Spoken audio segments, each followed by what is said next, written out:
Hello, Brad here, just to say we're super proud that the Friday 5pm podcast is sponsored by the Malt Miller, the UK's best home brew store. We use the Malt Miller for all of our homebrew experiments, as well as tapping them up for advice and binging on their awesome YouTube channel all the time. That's why whenever we release a homebrew video, we put a recipe kit live on the Malt Miller, so you can brew with the exact same amazing ingredients that we did. The same ingredients used by pro brewers.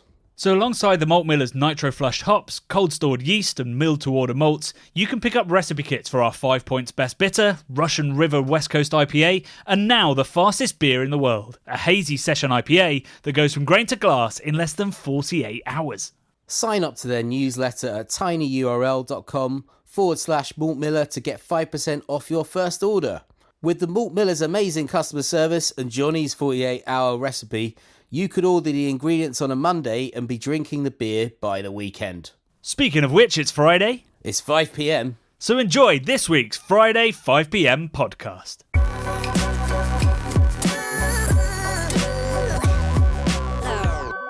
It's Friday, it's 5pm, and we had, I would say, what had the potential to be one of the most boozy shoots in a long, long time this week, didn't we? Sure did, mate. I walked away from it not actually feeling that drunk, which is good. I did have to buy some crisps at the train station when he dropped me off. That is a sign you were a bit drunk. Well, yeah. I was like, I'm gonna. Come on, I wasn't that drunk, but I had to buy crisps on the way to the station. Well, at the station, I was waiting for the train when you kindly dropped me off, and I was like, I need some crisps. Just to be clear, I didn't drop you off. My wife did because I was drunk. You were drunk. Yeah. Sorry, I didn't want to get too specific about movements and stuff, but yeah, you. I think we can accept I have a wife. Yeah. At some point, we have to. Okay. Yeah. If you haven't accepted by now, you're in trouble. But yeah, you've got a wife. Your wife dropped me off at the station, and I bought some crisps. I bought some Tyrrells. Oh, you went fancy. Tyrion Lannister. Well, they were the only ones. I think it's just Tyrrells, isn't it? Tyrion Lannisters. It's not a character from Game of Thrones. They were pretty tasty, I must say. It was, I think, the normal sort of like corner shop that's in your station was shut, so I was on the other platform that goes towards you had to London. Go to... Yeah. Oh, God, what is it? Not Carluccio's. I don't know what it is. Something like that. Is it? Oh, right. It's a coffee chain that only... It's not Carluccio's. It's a different name, but it begins with a C, and it's only found in train stations, as far as I can tell. So it's not authentic then? Okay. Well... No, I think it's a made-up brand for train stations. It's probably owned by, I don't know, Virgin Trains or something. It was actually pretty hot when we was at the station, and I really wanted a nice coffee, but they were the slowest barista ever. This is the most middle class thing I've ever said. So yeah, I know. Anyway, the slowest barista ever, darling. Yeah, I just absolutely baked at the station, needed a nice latte, and then the slowest barista ever. I think I had under 10 minutes to get the train I was waiting for, and I just kept looking at this person, and they kept running away to do so. I don't know what they were doing. And I thought, well, I'm not getting one of those in under 10 minutes. So I went for a plastic bottle of Coke, which I hate drinking out of plastic bottles of Coke. It tastes horrible. And a packet of Tyrrells that were the best flavour probably in Tyrrells, sea salt and black pepper, which I think is underrated. Big time underrated. They're amazing. So good. So good. Great with caramelized onion hummus. God, how has this podcast become the middle class podcast? I don't think I've ever eaten caramelized onion hummus, but that sounds... Oh, I mean, it's trashy as hell. It's essentially the pastry stout version of hummus, but... Popping off. You can't deny it's good when you put some pepper and salt crisps with it. Ugh. Delicious. Yeah. They're just the best. I think they're great. Those crisps are really, really nice. Lasted... If I could be sponsored by any crisp brand, it would be Tyrrells, and we would be demanding the salt and black pepper. Big time. I'd love some of those at the fest. Maybe I'll get onto them. Tickets to our festival are still available, aren't they, Johnny? Go and... Nice! Yeah, there you go. Nice! Right at the top of the podcast. Tickets are still available. Afternoon session selling well. Evening session still plenty of spots. We will be announcing the beer list very soon. Brad's been working on the poster.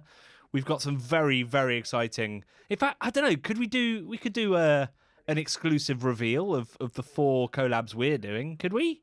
Yeah, I mean, I'm literally looking at them right now. If you want, Yeah, all right. let's do it. Johnny. We've got so many things, mate, that this poster has been a nightmare to try and design because it's twice as Yeah. many bands being breweries, pretty much. When I wrote the text for you to put on it, I was like, he's never going to fit all this, but I just sent it to you anyway, as the clients tend to do. Yeah. Yeah, I was a bad client there. I apologise. Naughty client. Well, you were naughty because yes, we've got so much good stuff, Johnny. That this is so much good stuff. try and get it on there. Yeah, and we'll be drip feeding those reveals because there is some genuinely incredible things happening that did not happen last year that we're very, very excited about. But right up top, I'm sure you'll all be wanting to know who we're going to be collaborating with this year. We're not going to be doing 10 collaborations. That was insane and nearly murdered me. But we are going to do 4 collaborations, and then the other 6 beers are going to be made up by collaborations that we have lined up between breweries and brands, including one. One is the Malt Miller collaborating with a very exciting, I guess, hazy boy brewer, but also cask ale brewer and big stout maker as well. But yeah, so our 4 collabs that we're going to be brewing for the festival are with, I think, some of the most underrated and most exciting, and some of them quite new breweries in the UK, and they are a New England IPA with 2 Flints. Nice. A pink lemonade sour with Pastore. Hell yes, I'm there, all over that. A as yet not entirely nailed down pastry stout with Emperors. It never fails to sorry, I said that wrong. Epic. Never fails to I don't know what. Never disappoints. Never yeah, disappoints. That's where you're going there. Never disappoints. That brings the dark side of the Force to beer for sure. Indeed. Yeah. And then finally, very excitingly, we are brewing a double version of Pale Fire with Pressure Drop. I mean, that's a mic drop if ever I've heard one. Cult classic beer, just about the best in London. We're doubling it up, double the fun. Double the fun. Double the fun. Not double the malt. Well, I mean, it is, as I say, it's not a double IPA, it's an IPA, because obviously Pale Fire is a 4.8% pale ale. But yeah, so we're doing an IPA version. We've got a killer label and a killer name for it. And I just can't wait. I feel like any beer geek that's been a beer geek for a decade is going to lose their minds at the idea of Pale Fire dialed up to 6. Yeah, it's up to 11, isn't it? But well, 11 yeah, in terms of amplifiers, but not in terms of percentage ABV. Yeah. Yeah. Dialed up to 6 actually sounds a bit disappointing, really. It's a bit mid-range as far as an amplifier is concerned. That's true, but no way it's mid-range in terms of what we're going to be banging out there. Amazing. Very excited. I'm working out if logistically and safety-wise we can do Hammerschlagen. I think that's what it's called. The game where you have a very small hammer, a very small nail, and a very big bit of wood, and you try and play drinking games by whacking the small hammer on the small nail. You put this in the WhatsApp. I've never heard of this or seen this before. I'm sure it's called Hammerschlagen. I've been looking into it a little bit. Definitely. I'm not doubting the name. I'm just saying, where did you dredge this up from? The murky depths, mate. I've even found people that are selling Hammerschlagen kits for £25 or something. Seems to be you get a hammer and 10 nails in a kit. Right. I'm like, that's not worth 25 quid. I can buy a pack of tacks for about £1, and then a little. But is the fun that the hammer's tiny? It's a weird looking hammer. It's got like a sort of squarey bit, and then almost like a chisely bit on the other end. The one I've seen, very chisely point, and you have to hit it with that end. Isn't that what all hammers look like? No, you get claw hammers, all kinds of different styles of hammers. I don't even know what kind of hammer this is, but it's an interesting looking hammer. I've seen it in a place in Margate called Margate Leisure Centre, which is a great name, and it's as big as a leisure centre, and it's basically... It's probably confusing the actual Margate Leisure Centre, though. Yeah. Lots of people turning up and asking for 4 pints of double Pale Fire. They're a bit off the hook in this place. They're a bit wild. They've got like a sort of Patang type game, They've got Hammerschlagen. They've got, which is free to play there, I believe. A great bar game. So they didn't pay 25 quid for their kit then? No, probably not. They probably paid a lot more than that. It's quite substantial. What else they got? They've got this. I've seen it in videos, but not actually there. They've got a suit that they seem to wheel out for stag do's, which is like a sort of sailor, yellow, like smock type thing with not a smock, but you know what they call Westerhausen or whatever, like the yellow rubber sailing fisherman jackets, which is rigged up with a pint that floats above your head, and then all your arms are like rigged to it like a puppet.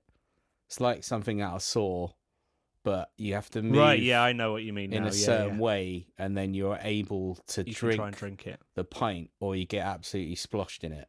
So I don't think we'll be bringing that to the fest, but maybe I'll be taking the Hammerschlagen. Talking of other things that might appear at the festival, I did note, so Brad and I share an mailbox for Craft Beer Channel. I noticed you've been emailing Morris dancers, Bradley. Yeah, I'm hoping to get a Morris troupe. I really wanted one last year, but the festival fell on a particular high day for Morris troops, and they were all off somewhere in Norfolk last year, which I'm sure you were really sad about. But they were on I'd love to see them. Yeah. Well, I'm hoping. You know, I'm just worried about space on the poster. Well, yeah, we might have to leave them off poster for now. I'm hoping to bring a bit of diversity in potentially an all-female Morris troupe, which, you know, that's pretty fun, isn't it? Absolutely. I mean, I don't know if they'll let anyone get involved, but I'd love to learn a little bit of Morris. So I don't know if they'll do like a kind of line dancing style, follow Morris along. That'd be amazing. Yeah. Anyway, this is just probably my sort of strange. If we do this, we'll have to ban cameras. I know there's a lot of people in our Patreon forum talking about bringing old school terrible cameras and taking terrible shots of terrible things, but I don't think we need any record. Yeah. Of any of us attempting to Morris dance. I brought my 20-year-old pocket digital camera last year, so I'm wondering if that's what's inspired the Discord chat. Well, where are the photos from that? I can start posting them. I need to get them off of it. This 20-year-old camera, mate. It's hard to get them off. Right, so you're finding like a USB that's even older than USB 1 to get it off. Yeah. Actually, no, it's not that difficult. I've just been lazy, and I'm not sure they're that good. But I will probably put some on Discord. So if you haven't already, go and join our Patreon and get involved. Brad's on it today. Get involved. Sell. All business. Always be closing. Always be closing. Always be the B and always be closing stands for Brad. Yeah. Always Brad. We can talk about Alec Baldwin again now because he's got off. Oh, do we need to? So we can be referencing Glengarry Glen Ross. Yeah. As I'm sure that's what everybody knows him for, I'm sure. Yeah, cool. Right, well, let's move along. So that is an announcement about our festival, 14th of September. Tickets are available in the descriptions to this podcast and all over our socials and on our Patreon forum, which you can join for £2 and all of that stuff. We haven't actually talked about the shoot that we did because you immediately started talking about the crisps you had at the train station. That's true. So the biggest tweet I've done in a long time went up on Tuesday, which was a photo of what we were filming, which was the next episode in our Trappist series. And this one's all about Chimay, who, if anybody knows anything about Chimay, will know that they have quite a lot of beers. I mean, not quite Le Trappe levels of amounts of beers, but we had 6 on the table, none of which, the one of which is, what was it, 4.8, I think. That's the gold. Everything else was over 7%. They don't mess around. And I was...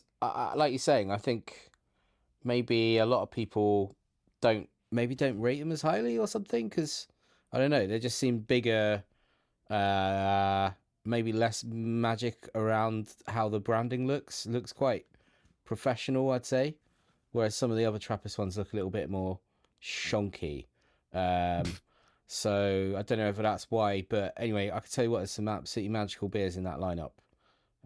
There were, yeah. I mean, neither of us went in as huge fans of Chimay, but we walked back out of that room, so, at a slight angle, but also appreciating what Shimei have achieved in 100 and what are we at now, 170-ish years. Every time we say Shimei, Johnny, I just think of the old dirty bastard track, Shimmy Shimmy Ya, which is great. Which you were going to reference in the video, and then I was editing it yesterday, and you forgot. You didn't do it. Yeah, I didn't do it. I was off my game. Must have been the table full of incredibly strong Belgian very beers. strong booze. But it is a great. It says shimmy shimmy ya, shimmy yam, shimmy yay. Give me the mic so I can take it away. Off on a natural charge bon voyage. That's the start of the song. Well, I won't go any further. There's swearing and stuff, but I like it. It's really good. He's a good lyricist, and he's got a real crunky, dirty sort of sounding, raspy voice, and it's got a real After this podcast, slow folks, beat. go listen. Yeah, it's brilliant. It's great. You'll know. You might recognise it's been used in loads of films because it just sounds cool. You are just determined not to talk about this shoot, aren't you? Yeah. Absolutely. Yeah. Determined. 100%. Yeah. Go on then. Let's talk about beer. The beers we drank this week. So yeah, we've been talking about Chimay, and we also did another video which was our next episode of the Under the Radar. Yeah, that was really great as well. I'd almost forgotten about that. It's only been a couple of days, but yeah, absolutely loving that one. That was some of the best beer I've drunk in a little while. Yeah, particularly. So we tasted 3 beers from this brewery, which we won't reveal, but they might be appearing at Love and Beer. One of them, the one in the big clear bottle, is one of the best things I've tasted. Certainly this year, maybe in longer. Yeah, it's absolutely like world-changingly good, amazing beer, just epic. Yeah, so I'm very excited to put that out there in about 3 weeks. The Chimay one is actually going to have to be a double bill.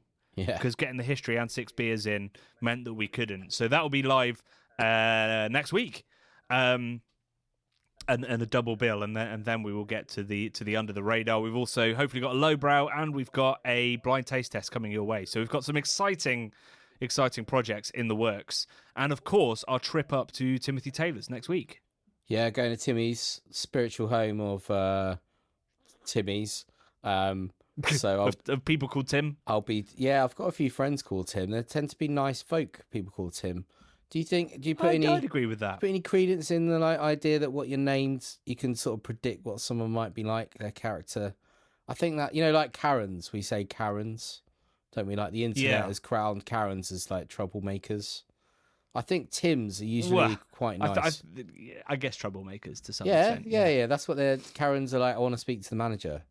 That's a Karen. Right, yeah, okay. Karen haircut. Like a Karen haircut is like a sort of weird, I don't know. Anyway, I don't want to get too personal or offend anyone called Karen. But it's just taken on its own thing, hasn't it? I don't know what the male equivalent of a Karen is.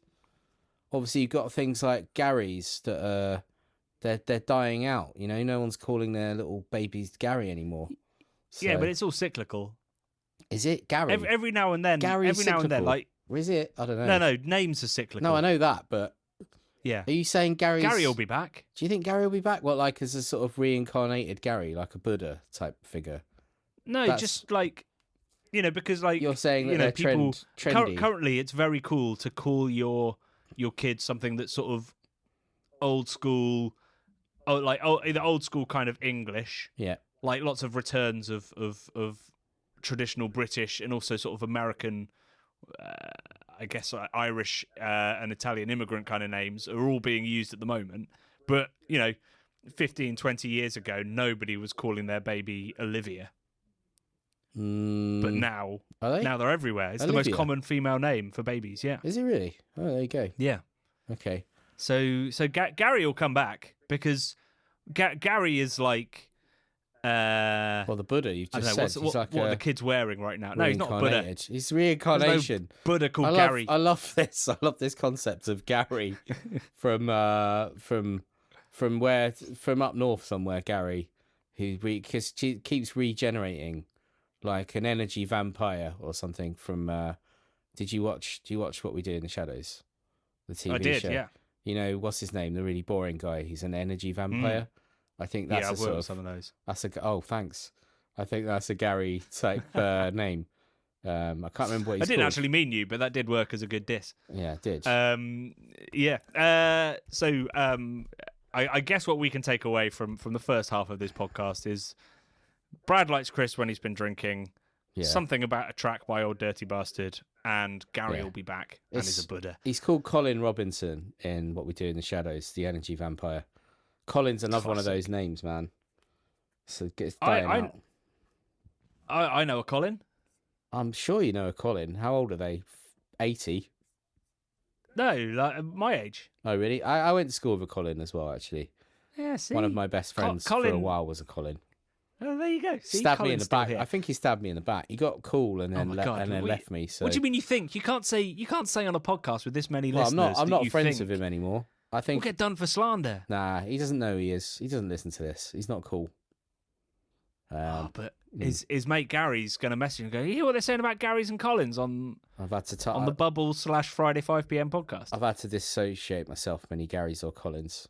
Gary makes you think of drugs as well. I reckon people call a certain drug a Gary. Right. Like a bag of Garys or something. Never made that.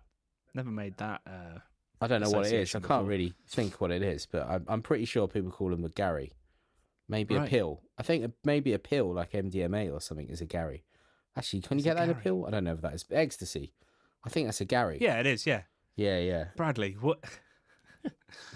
Should we do beer news? Go on then. Let's have a bit of beer news. So, yeah, let's start with the fact that Brewdog is no longer carbon negative. Oh, they just dear. sacked off that. Just on the down low, like quiet.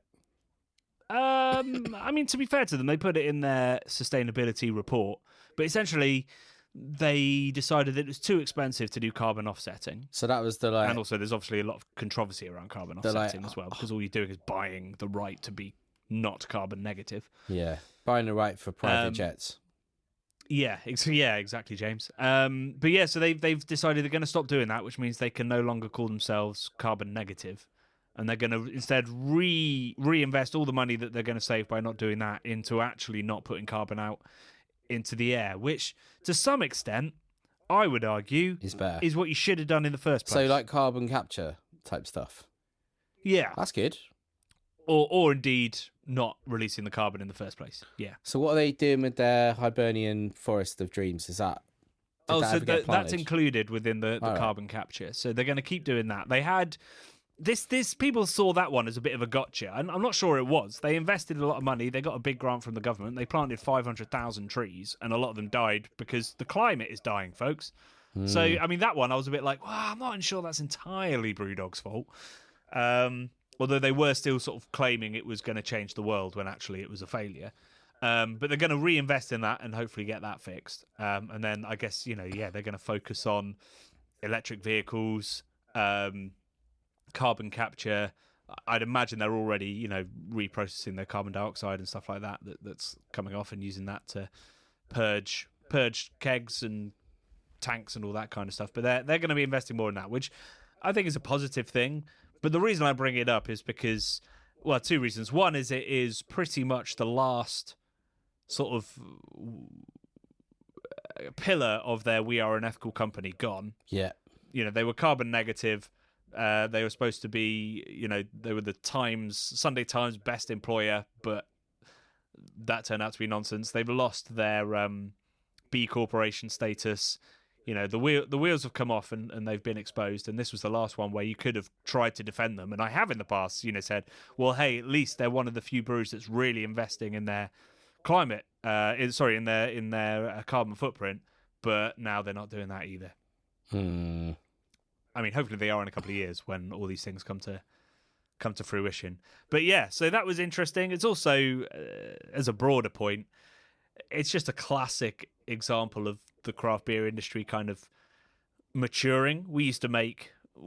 Breweries used to make so many claims as to what we were going to do with the world. We thought we had all the answers. We thought we were unique and daring and a revolution, but we were just, again, cyclical. And, craft beer's becoming less and less cool again. And we'll come back in 50 years and everyone will be like, slow-made lager is delicious. Drink it from the tank again. What you're saying And is you and me in our chairs will be like, I've always thought that. the craft beer scene is essentially Gary, is what you're saying.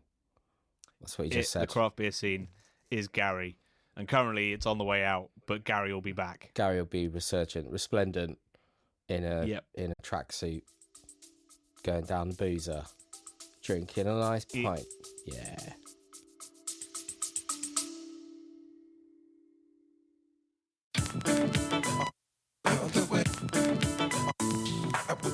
This summer, I'm going to be hosting talks at the Manchester, Bristol and London craft beer festivals, giving festival goers the chance to attend tutored tastings, rare beer pours, meet the brewers and even guided tours of the bars. These 3 festivals are the highlights of my events calendar, featuring some of the world's best breweries with delicious restaurant pop-ups, great music and a really welcoming party atmosphere. It's the 3rd year I've been hosting the We Are Beer Tastings table, but for the first time I'm delighted to offer all of our listeners, viewers and Patreons £5 off a ticket when you use the code CBC5. Just hit the link in the description to buy. See you there.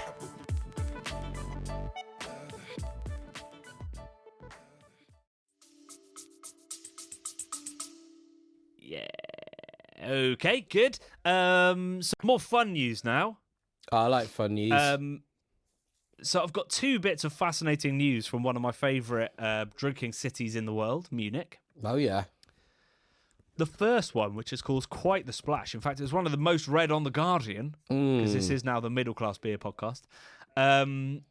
Munich is opening an alcohol-free beer garden. No way.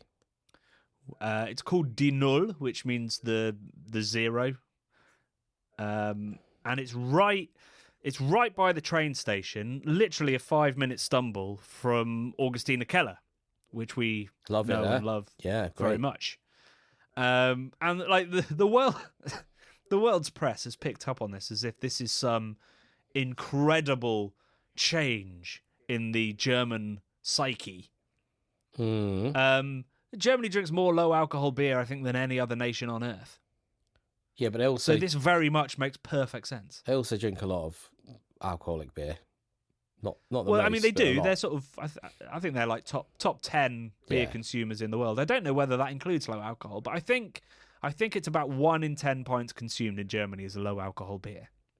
I'm just reading it, Johnny. Die Null, the zero near the Bavarian capital's main railway station, will serve its patrons exclusively soft drinks, mocktails, juices, water. Oh, you can have water, that's good. And non-alcoholic beers in an attempt to strip the area of its boozy, seedy image. I don't think Munich's got a boozy, seedy image. I mean, obviously it's got Oktoberfest, but... I mean, Oktoberfest does have, I think, quite a bad reputation in Germany, at the very least, for just being... Right. Full of non-German people ruining... Well, I mean, that might annoy some Germans, clearly, with the political turmoil they're going through, but also just that it is boozy and kind of degrading to sort of Germanic culture. It's just a tourist trap where everyone gets drunk and is sick in the street, which is definitely part of that vibe. But, you know, you go during the day and you have a very different, much more enjoyable experience. Also, that area around the station is not great. No. To be fair, it is. I wouldn't say it's got a seedy image, but it could do with some urban redevelopment. I mean, the fact that, you know, there's a giant brewery, which is the Spartan Franziskaner Löwenbräu brewery, literally right in the centre of town. You know, it's very industrial looking. It's pretty shut off. It's not the greatest. You know, you get off the train in Munich and you're a bit like, and you have to walk for 10 minutes and then you get to the old town and it's amazing. But yeah, I can kind of see why they do it there. I just enjoy the press sort of going like, what? Germany drinking low alcohol? It's like, yeah, they drink it more than us, folks. The other bit of this is amazing news. This is a surprise, right? Because Die Null is not the only new beer bar opening in Munich this year. All right. Because Adele, okay, yes. Adele, yes, as part, so she's doing a load of gigs at a big venue in Munich. Right. I forget when. Not a huge Adele fan. she's because tickets are, I don't know, like £4,000 to go, as it seems to be with musicians these days. You get access from 3:30 p.m. to Adele World with your ticket, which is around the venue. Right. And within Adele World is a traditional British pub. No way. That's cheeky, isn't it? So I guess they're trying to say, Adele is very much sort of a working class, has a working class background and clearly loves the pub. And when she made Adele World, she wanted there to be a classic British pub where you could have a classic British pint. And I don't really know what that means. I don't know whether it's Carling or a pint of Harvey's Best.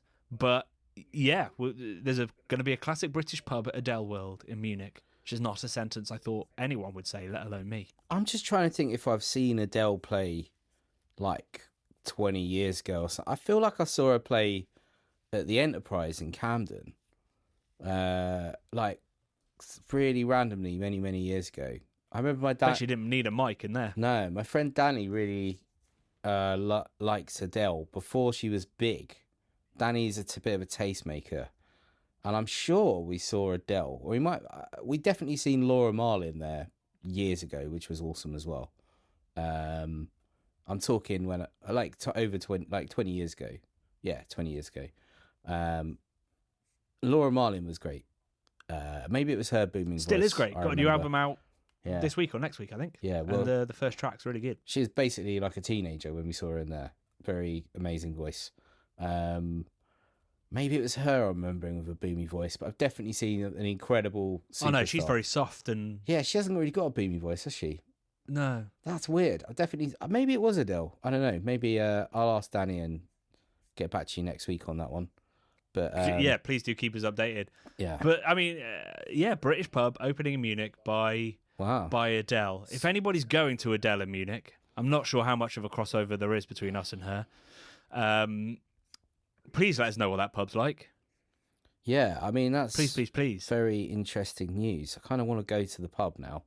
Yeah. I mean, I bet you'd have a great time with Adele in a pub. I bet she's great value. Yeah. Do you have to go and watch her sing, or can you? Yeah, you do. Yeah, shit, okay. But tickets aren't sold out because genuinely, I think the average ticket price is over £400. £400. Yeah. I thought she was like a woman of the people type vibe. £400 for a ticket. That's insane. I mean, if you want to go see, who does it? Billie Eilish, something like £250 at the O2. It's just, what? I mean, I get that artists are really struggling to make money right now because, Spotify, but I mean, it's just going to make music the preserve of the rich. Sure is. Or bankrupt parents as they try to take their kids to music. That's what I'm thinking about. I'm thinking about in 10 years' time when we go see whoever's going to be the next Taylor Swift. Am I going to have to remortgage my house to go? That's wild, isn't it? I saw Richard Osmond. I saw him talking about music and stuff. I don't know why. I just watched him talk about stuff. And he was saying that, I think it was in the last, the 2020s, there hasn't been a single band have a number one in the last 4 years. I'm sure he said that, number one album or number one single in the UK, or maybe I can't remember what the stat was. What does he mean by band? I mean, I'm sure that One Direction have. No, I don't think they have. Not since 2020. I can't remember what the stat. The stat was insane. Anyway, it was like in the 80s, it was basically all bands that had number one albums, number one singles in the top 40. 1990s the same, and then it's basically the only thing in the top 40 are either collaborations or solo artists. It's all about people wanting to connect with solo artists rather than bands. Right. About a hyper kind of not personalization, but like obsessing about an individual rather than a band. For instance, so was this on his podcast? The Rest is Entertainment. I don't know what it was on. It was, I just watched a little clip. It came up on Instagram, but it looked like was a podcast. He sat next to a lady, a woman? Yeah, Marina Hyde. A woman. Yeah. It's from that then. She's one of my favourite writers. She's there amazing. You go. They were talking about it. I thought it was pretty interesting. I'll dig it out. Yeah. It sounds like an interesting conversation. Yeah. Talking of interesting conversations, Bradley, Yeah, go on in. shall we talk about this week's video and dig into some interesting comments? Yes, please. Yes, please. Uh-huh. So yeah, this week was the second episode of our the Homebrew Crisis channel. I really like that. Yeah, it's a good thing. In which we did all of the research into how we could brew a really crispy, really hoppy, pretty big beer. And then I didn't read the packet is essentially the blurb. It was for that quite video. quite a small packet, to be fair. It was your standard 11-gram dried yeast packet. Yeah, but who reads the backup? I mean, we should, obviously. I reckon most homebrewers, certainly homebrew channels, and certainly homebrew channels being sponsored by a yeast company to sing the praises of their yeast and experiment with it. They should probably read the packet. They probably should. You probably should. Yeah. But yeah, I think. But go on. No. I was just going to say, in my defense, and I did talk about it a bit in the videos. I had my lager brewing head on. You overpitch, you give it loads of oxygen, you give it loads of time, and that is how you try to ensure a really clean ferment. I shouldn't have done that with what is a Kvike yeast. Essentially, maybe. But yeah, it was. I think it made it all the more exciting, though, didn't it? Having a bit of jeopardy there. We only I like. Well, I don't think I said it in the video, but I think genuinely might be the best beer you've made. I thought it was awesome. I'm glad you thought so. I've certainly really enjoyed drinking it, and most of it is actually gone at this point, and it's only been ready for about 2 weeks, and that doesn't usually happen. Yeah, no, it's banging. So Absolutely banging. With that. Great beer for the summertime. Like, I'm so glad we got this video out in time for the wet summer that we're experiencing. But it's great for if you live in a swamp like the UK, seemingly, where it's very humid and swampy at the moment. This is good. This will cool you right down. It'll get you G'd up, make you feel like you're having a juicy, swampy experience. I think it's great. And I guess it's got a little bit of haze as well, which is, I won't say swamp-like because that's not fair, but the haze is a really nice amount of haze. You wouldn't see. Yeah, I'm gonna have to look into the haze because it definitely wasn't the yeast. And there was a comment from somebody saying, "Why didn't you use finings?" I did. Yeah, that's how stubborn this haze was. Yeah. And the yeast is a highly flocculent yeast, so. I'm going to look at my pH, and amazingly, the malt mill have just released a video on how to calibrate your pH meter, which is very helpful. Yeah, that is. So I'm going to look into that, and also sparge temperatures and a couple of different things. I also have this concern that when I rouse my hops, which not everybody does, if I'm not cropping off the yeast fully, am I just blowing that yeast back into the beer? So I unflocculate the flocculation. Is a little bit of concern I have, so I'm going to look into that. I think this summer my next personal homebrew, so not one that I'll film for the channel. I might do a West Coast Pils because I'm excited about that as a style, and indeed excited about it as a homebrew concept. Having just done this one, and this is reignited my excitement around Pilsner. And people will know I've been working on a Bohemian Pils, Czech Pils recipe for a long, long time. Well, not recipe, sorry, technique. The recipe is dead simple. It's basically smash, single malt, single hop. But the process I'm still trying to nail down. So it's gonna be a hot lager summer. This one for me, I think. Hot lager summer, eh? I like it. Yeah. What comments did you come across in the comment section? Well, my favourite comment was from Corey. Was here, brewing in your socks is a 10 out of 10 flex. Yeah, baby. I like that. Although I don't know how any professionals in the brewing industry would think about brewing in socks. I guess you don't have a tiled floor, so it's not such an issue, but it'd certainly be a health and safety nightmare on a commercial Yeah, I mean, there's lots scale. of heavy things in a professional brewery and lots of caustic Think and about hot liquor.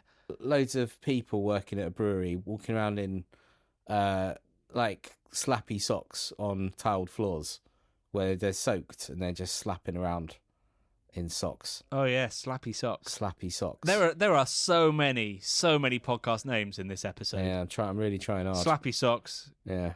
A Buddha called Gary. Yeah. There's lots of them.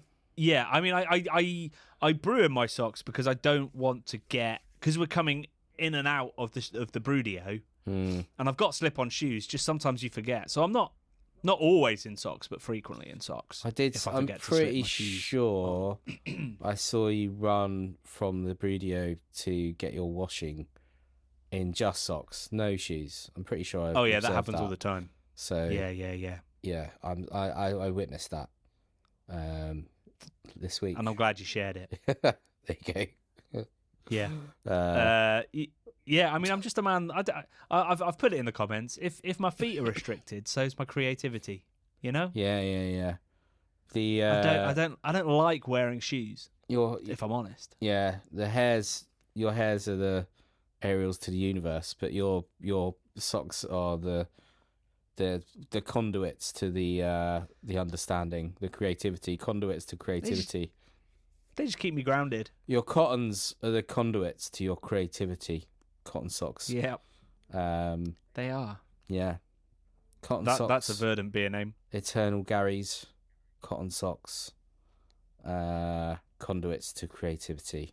Yeah. I'm going to spend the rest of the day deciding which of these is the podcast name. Yeah. I've got some interesting comments. Comments I expected a lot more of. But I think some people have understood that we're being a little tongue in cheek with the naming of this beer as a style, and it was partly tongue in cheek, but it's also because I enjoy these conversations, and I think that we can learn things from these conversations. Which is, why do we call certain styles certain things, right? Yeah.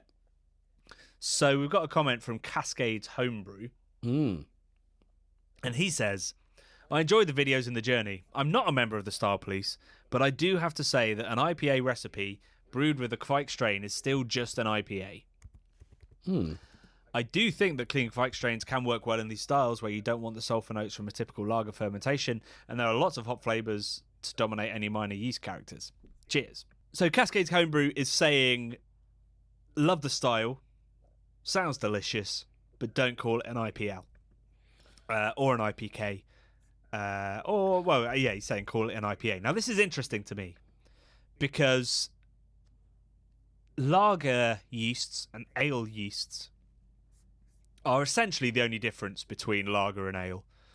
I guess to some extent, obviously the temperature at which they ferment, but as we've learned, you can ferment lager pretty warm and it's okay, and you can ferment ale pretty cold and it's okay, and the line is sort of blurring. The whole top versus bottom fermented isn't really a thing. Like, lager yeast will stay sort of lower down in the ferment, but it's super, super blurry because obviously with conicals now, we crop off the bottom pretty much whatever happens. So there's a real blurring of lager and ale happening, and a real blurring of beer styles in general. Like New England IPA isn't anything like the English IPA, traditional English IPA, which was bretted and probably amber coloured and aged for 3 months. New England IPA, is almost only half barley, entirely pale. You should drink it super fresh, and it takes 3 weeks to make tops. So a New England IPA isn't really... Oh, Christ, just knocked over a battery. New England IPA isn't really an IPA, and this was definitely not an IPL. But the reason I called it that is because I wanted to have a discussion, and we can have it now, around at what point do you name a style? Does the brewer name it because of the processes and ingredients they used, or should we name it for the drinker because of what it tastes like? Ooh. Or should it be a marketing thing and we call everything IPAs because they sell? Well, I mean, that is very much what happened with New England IPA. Yeah. I think. Well, to some extent. I mean, I'd say that it happened because Heady Topper, which we actually drank on Tuesday, is pretty close to an IPA. English yeast, big bitterness, 100% barley, not bretted. Very different hops, but there's a lineage there, and the people that copied him and did it very differently shouldn't have probably called it an IPA. But yeah, I mean, marketing-wise, it's deeply unhelpful. It just shifts units. But to me, I don't know the answer. I think if I was a brewer, right, and I wanted to sell that beer that I've made... Sorry, I didn't want to sell that beer. I wanted to describe that beer to a drinker, what they were about to get. Yeah. I think that calling it an IPL would be more helpful than calling it an IPA, because they might drink that IPA or IPL and be like, why is there no yeast character? Why does it have that grainy character like a Pilsner or a Helles? Why is it like more bitter than I'd expect from a New England? You know, it raises loads of questions. Whereas if you say this is a cross between a lager and an IPA, they'll drink it and go, "Oh yeah, so it is." Yeah, it's a fair point. I don't know where I stand on this, but no, nor do I. I think it was unexpectedly delicious. Not unexpectedly delicious. Sorry, that's mean. Jeez. It was. I think it was lagery, swampy and unexpectedly delicious. It was Brad's review of this beer. It was really good lagery drinking, but also like IPA like as well, especially on the nose. So it's just a meeting of worlds, isn't it? Don't know what point you call it, what style it is, but I think it's the style of the summer, Johnny. That's what it is. It's the style of the summer. I think probably the answer is that we need to be educating consumers, so we need to do both, and we have to therefore conclude that beer styles can be helpful to talk about. Yes, but we shouldn't be militaristic about it. No, and also if you want to sell some beers, just call it IPA, baby. Yeah. But also a little bit sort of deeper than that. I'm trying to say that if I gave a drinker that, I don't think they would necessarily understand what they're drinking. No. If I called it an IPA, if I called it an IPL, I don't think they'd necessarily completely understand what they're drinking. Although I think they'd understand it more from a flavour perspective. So we need to not be so militaristic about it, and we need to have longer discussions. And this is something that's slightly annoying me in the craft beer industry at the moment, in that nobody's doing that kind of education piece. I mean, actually, Allagash are doing it, and they do a really good job of it, where they actually talk about styles and histories and processes and ingredients as well as the flavours.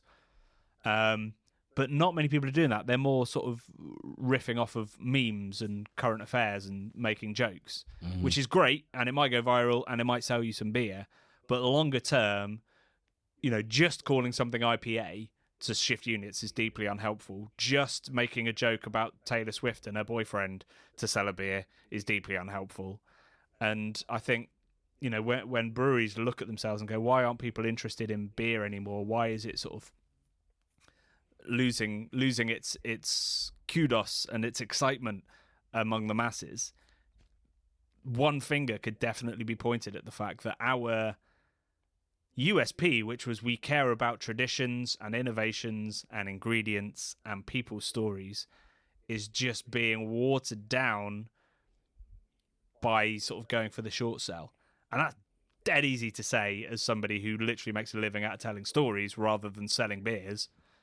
But I think it's something that the brewers should be aware of, and that I'm always conscious of when we make homebrew videos or talk about beer. It's like, yeah, I'm going to tell you the style name, but I'm going to tell you more than that, because it's not as simple as style guides would make it seem. And often style guides are bang wrong about the history and the process. So I appreciate Cascade's Homebrew's point of view. You're 100% right. And I apologise for anybody that was confused or disgusted by it, but I was trying to talk about the flavours as much as the processes. Martin U2725 waded in with, given the haze, is this an NEIPK? Oh, wow. When I read that initially, I was like, that's a good joke. And then I was like, well, actually, if you put that on the packet, that would describe the beer best. And it'd probably sell it as well, right? New England. Yeah, and possibly, yeah. Because even if the juiciness isn't yeah. coming from the yeast, the juiciness is there. That nectaron and that mosaic is bringing it. People would recognise, they'd be like, okay, so it's going to be hazy and juicy. Or maybe it should be an NEIPL, which actually there is one out there. Denham Brewery, a contract brewery that I haven't tried the beer, but I looked at that and was like, well, that's absolute nonsense. How can you have a New England IPL? And I still think it's nonsense. I still wouldn't put it on a can. I think it's that is a step too far in the direction of saying what you see. But I do understand why they've done it, because maybe that is the way that it tastes. I mean, I want to try it now. This sounds good to me.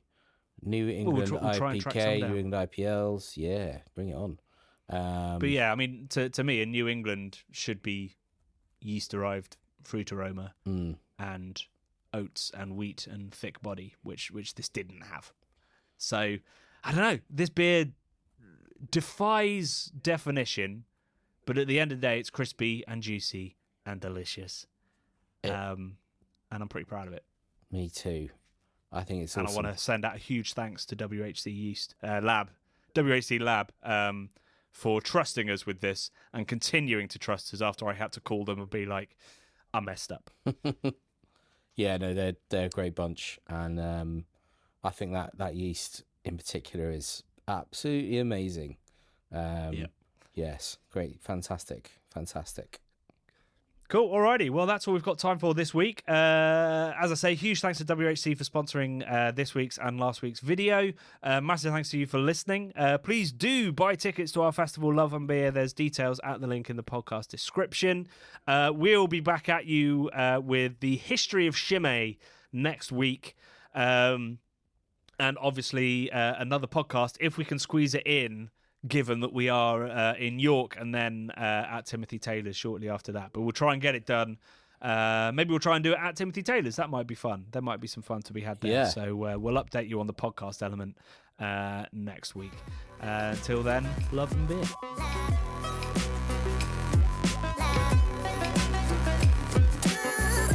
The Bubble and Friday 5pm podcasts are brought to you by the nerds behind YouTube's Craft Beer channel. You can watch over 400 mini documentaries at youtube.com/the Craft Beer channel. And if you love what we do, support us via Patreon and get access to merchandise and our amazing Discord forum, a positive and welcoming space for everyone who loves beer, food, and homebrewing. Love and beer.